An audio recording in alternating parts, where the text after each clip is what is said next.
What up, guys? Welcome to Dear Chiquis. I hope you all are having an excellent day. As for me, I am very happy to be back in the studio answering all of your questions. And speaking of questions, our first question comes from an anonymous listener. All right, let's get right into it.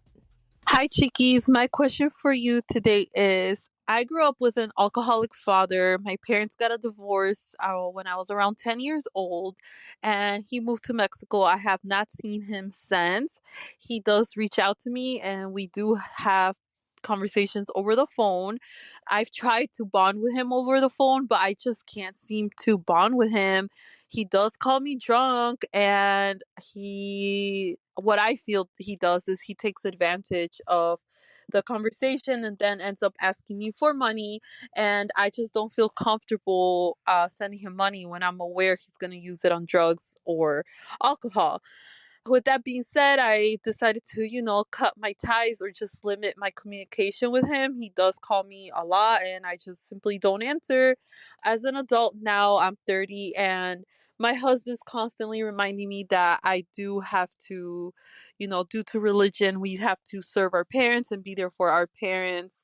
And I just don't know. I don't know. I prefer, my peace of mind. Anyway, I'm planning a trip to Mexico soon, and I don't know if I want to see him. I know he's going to be there. I know my family's going to ask me if I'm going to go down there where they're from, and I truly don't want to see him. Is that bad? Should I not feel this way? Can you please give me an advice? Well, my lovely anonymous listener, this is a toughie because you guys know I'm all about boundaries and whatever it is that's going to make you happy and protect your inner peace. Here's the thing with parents. I agree with your man because it is important to honor our parents. It is biblical, especially if you have your parents. I mean, do your best to have a good relationship with them unless they're doing something actively to hurt you and harm you, you or your children. Then I'm like, okay, hard no, Here's the thing. If you go to Mexico, I do think if I were you, I'd see him because you never know if that'll be the last time that you see him. If he starts asking for money, just say, this is why I've limited my communication with you because you asked me for money and I feel like you're not going to use it to pay your bills. You're going to use it for alcohol. And all these years have passed and it just seems like you're stuck. Like I would just be very honest with him, very respectful because that's your father, but let him know. Even if you want to answer his call and he again asks you for money or he's drunk, it's like, you know what? I want to speak to you when you are sober. I want to hear from you just because you want to hear from me and see how I'm doing, not to ask me for money. I think you need to communicate that instead of ignoring it. I think you need to confront him and confront the situation and be honest. But if he's calling you and he's looking for you and you're going to Mexico and you don't go see him, I don't want, God forbid, something bad to happen and then you regret it, So that's what my heart is telling me to tell you. You're grown. And I do believe in boundaries and setting limits. But I feel like this is a little different. He has, alcoholism is a disease, I'm not excusing him because if he really wanted help, he would look for it. But yeah, I agree with you as well. You can't just give him money so that you can just support his habit, his bad habit. But talk to him, babe. It's important for you to be honest with him. That's all I can tell you. But see him when you go to Mexico. Okay? Thank you for your question. I hope that helps. Keep us updated, by the way. All right. Our next question comes from Adrian. Hi, Chiquis. So my question is to you is if you know what song you want to dance with immediately for your first dance at your wedding. For the fact being that I've been having multiple dreams that you say that you want to dance with him on oldie but goodies. The reason I know that or think I know that is because I sleep with oldies, and I guess my music interfered with my dream, and I was like, oh yeah, your mom said that she likes that song. I think that's a sign for you to dance that song with him. So yeah, so what is your song for your wedding, if you don't mind sharing that with us? Thank you. Love you and hope to see you soon because I've been having many dreams about you, which is a good dream, which is friends, not nothing crazy, but I feel like we are like partners in a different life, but only God knows when. All right, bye-bye. You're so adorable, Adrian. Yes, we are definitely connected in some way. So, and then you listen to Dear Chiquis and hopefully Chiquis and Chill as well. So thank you. Well, the wedding already happened. And the crazy thing is, Emilio and I love oldies. Like Sundays, we always say are for oldies. Anyways, we did not dance to, we didn't actually even have a first dance because it was just kind of like a smaller wedding. We were at a restaurant. The reception was at a restaurant. But it's also funny that you bring up my mom because the song that I walked down the aisle to was a song that my mom, I felt, had dedicated me from heaven. And also Emilio dedicated me that song. So it was kind of like I'm walking down to a song that he dedicated. That means a lot to me. It was just so awesome. It's by Sade, By Your Side. And it was amazing. So that's like our song. And also Mi Religión, we listen to it like right now, ever since the wedding, every single day. Mi Religión Eres Mi Religión, that's what it's called, by Maná. It's another good one. So there you have it, Mr. Adrian. Keep dreaming beautiful things about me. Just great stuff, hopefully. Thank you so much. Te mando un besito. Mwah. Okay, guys, our next question comes from Viridiana.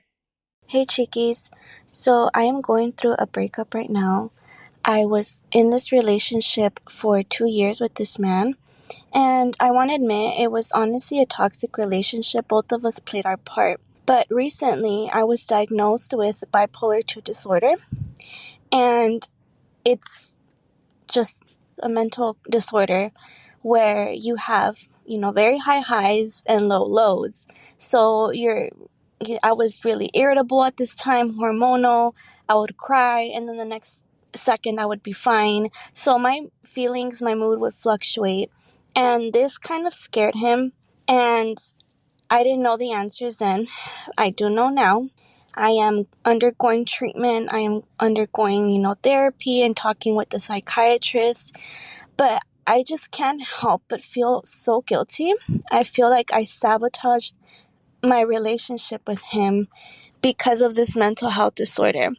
And I guess I just want advice on how to move past this. He blames it all on me. He had his part too, but he blames the downfall of the relationship on me. And I just need some help and clarity because I am a good person. I'm going through this treatment and he just doesn't want to see that. So I would appreciate any help. Oh, mamacita. First of all, it is in no way all of your fault. A relationship is a two-way street. Each person has to carry their weight, and he also needs to take responsibility for his actions or maybe his reactions. And I think if you want some closure for the sake of your heart and emotional stability, I would suggest that if you can't have a conversation with him over the phone, write him an email, text him. Send him a letter to his house explaining if you feel it in your heart to apologize for your part without expecting him to apologize. Knowing your heart that, you know what, yes, you did not know all the answers and you were just recently diagnosed. And now a lot of things are going to make sense and you're going to feel more balanced because they're going to give you the medication that you need. And you're going to find someone that's going to understand that now that you understand what you're going through. Unfortunately, you weren't aware of it then when you were with him. But again, that's not all your fault and you can't keep carrying that. Don't let him get into your head because it's not going to let you move forward and heal from this. So if part of your healing is to get closure, then I definitely suggest that you express this feeling. And if you do feel guilty and you say, I want to apologize for this, that, without expecting him to apologize or even respond, as long as you let it out, that's going to help you so much. You leave it on that letter or in that text or in that email and you close that door and you have to forget about it and move on with your life. You can't live with this guilt. It's not going to allow you to move forward in any way. But apologizing and doing your part is definitely part of your closure and your healing journey. So absolutely do it. And don't let him get in your head, okay? Because he also needs to take accountability and responsibility for what he did. There's no way in the world it's just your fault. No. That goes to tell me he wasn't the right guy for you. Just saying. All right. I hope that helps, Vidi. I'm sending you a big, big, big hug, mamacita. Okay, guys, our last question comes from Liseth. Hola, chiquis.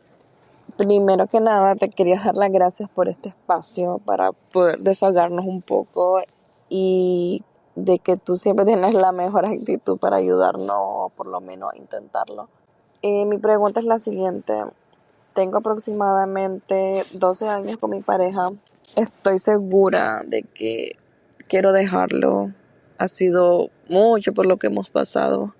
Y escuchando tu podcast, investigando, me di cuenta que estoy con una persona que es narcisista y ya estoy cansada de humillaciones, de maltratos. El problema es económico.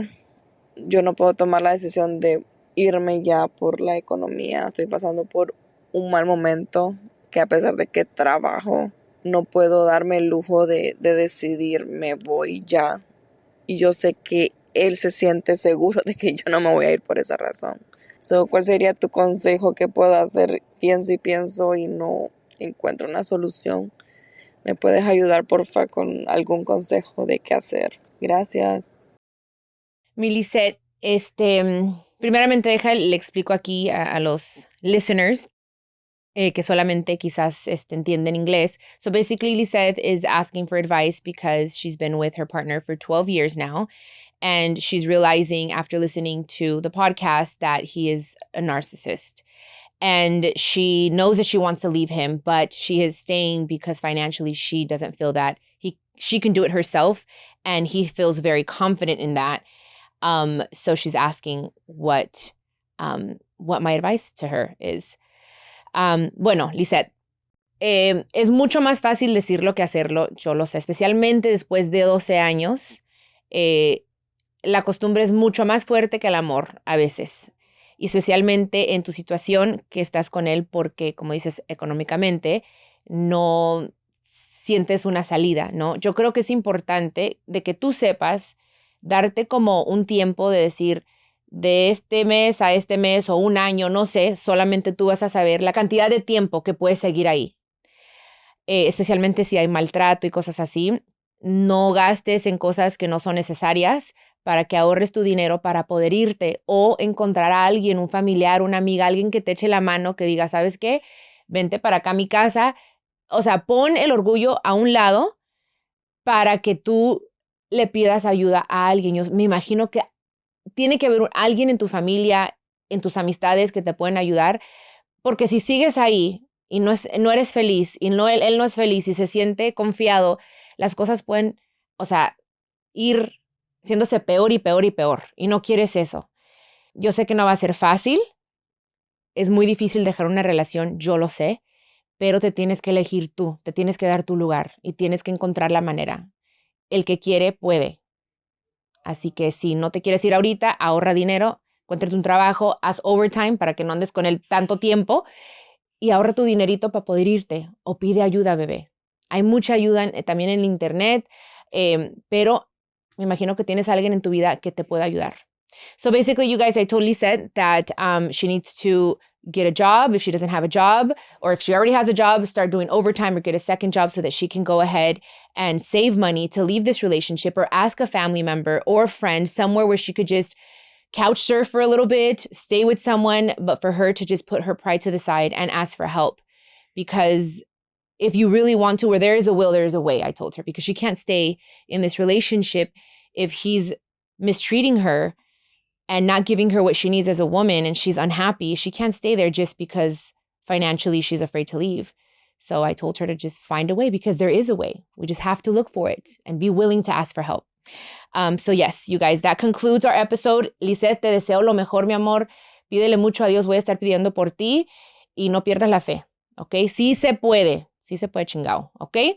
You guys, thank you so much for listening to this episode of Dear Chiquis. I love listening to all of your questions, and I really hope that even if it's not your question that I'm answering, I'm helping you in some way, because that's what I'm here on earth for, is to help in any way that I possibly can. It is what makes me happy. And if you haven't left me a voicemail yet with a question, please do so. I'd love to hear from you. It could be about anything and everything at speakpipe.com/Chiquis and Chill podcast, you guys. See you on the next one. This is a production of iHeartRadio and My Cultura Podcast Network. Follow us on Instagram at My Cultura Podcasts and follow me, Chiquis, That's CHIQUIS. For more podcasts from iHeart, visit the iHeartRadio app, Apple Podcasts, or wherever you get your favorite shows.